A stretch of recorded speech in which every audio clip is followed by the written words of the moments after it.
ગુરુ પૂર્ણિમાના શુભ અવસરે ભરૂચ જિલ્લાના જાડેશ્વર ગામ પંચાયતના ડેપ્યુટી સરપંચ તરીકે મહેશભાઈ નિઝામાએ ચાર્જ સંભાળ્યો છે। ત્યારે આવનાર સમયમાં જાડેશ્વર ગામના વિકાસ અને જાડેશ્વર ગામની જનતા માટે લોક કલ્યાણ સુખાકારી કાર્યશીલ રહેશે હોવાનું તેમણે જણાવ્યું હતું। આ ગામ સહિત સોસાયટી વિસ્તારના સર્વાંગીક વિકાસના કામોને વધુને વધુમાં લોક કલ્યાણના કારણે સિદ્ધ કરશે અને વર્ષોથી જે વિસ્તારોમાં રોડ રસ્તા સહિત સ્ટ્રીટ લાઇટ તેમજ પીવાના પાણીની સમસ્યાઓને હલ કરી જાડેશ્વર ગામને સ્વચ્છ સુંદર બનાવી ગ્રામ પંચાયતની દરેક યોજનાઓને ઘર ઘર સુધી પહોંચાડી ગામના દરેક વ્યક્તિ સુધી તેનો લાભ મળી રહે તેવા પ્રયત્નો હાથ ધરી જાડેશ્વર ગ્રામ પંચાયતને સમૃદ્ધ બનાવી ગામનો સર્વાંગીક વિકાસ કરશે હોવાનું જણાવ્યું હતું। આ સાથે ડેપ્યુટી સરપંચ તરીકે ચાર્જ સંભાળતા મહેશભાઈ નિઝામે ગામના દરેક મતદારોએ મને જે સાથ સહકાર આપી અહીં સુધી પહોંચાડ્યો છે તે બદલ સૌનો આભાર વ્યક્ત કર્યો હતો।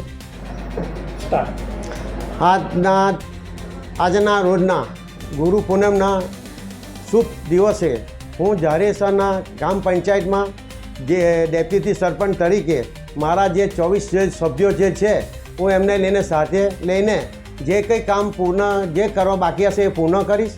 બાકીના જે કંઈ નાના મોટાના જે બીજા પ્રશ્નો હશે તે પૂર્ણ કરીશ।